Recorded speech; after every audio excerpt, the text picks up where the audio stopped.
چنانکه که از دعوتگران اسلام گفت، شخصی به نزد او آمد و گفت من بسیار گناه میکنم، از گناه دور شده نمیتوانم. شما به من راه نشان داده نمیتوانید که من از گناه دور شوم.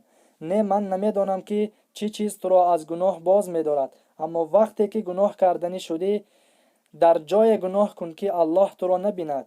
آن شخص گفت الله تو را مغفرت کند. این خیلی امکان ناپذیر است. از الله هیچ چیز را پنهان کرده نمی شود. مادامی که الله تو را می بیند، چگونه تو گناه میکنی؟ آن شخص گفت مصلحت دیگریته. وقتی که گناه کردن خواهی، در همان زمین گناه کن که زمین الله نباشد. آن شخص گفت همه زمین الله است. در زمین الله زندگی میکنی اما در وی گناه میکنی.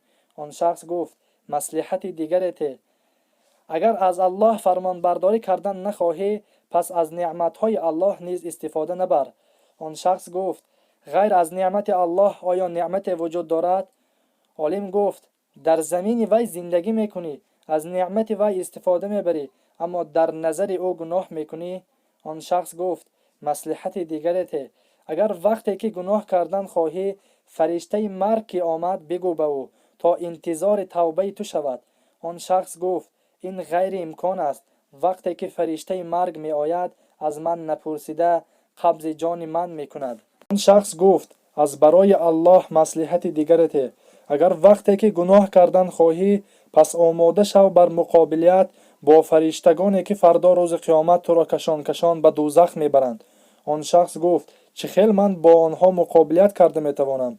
عالم گفت تو در زمین الله زندگی میکنی، از نعمت الله استفاده میبری، به مرگ خود صاحب نیستی. به فرشتگانی که تو را به دوزخ میبرند مقابلیت کرده نمیتوانی. در وقتی که آن تو را میبیند، چگونه تو گناه میکنی؟ آن شخص گفت بسنده است، قسم به الله دیگر گناه نمیکنم.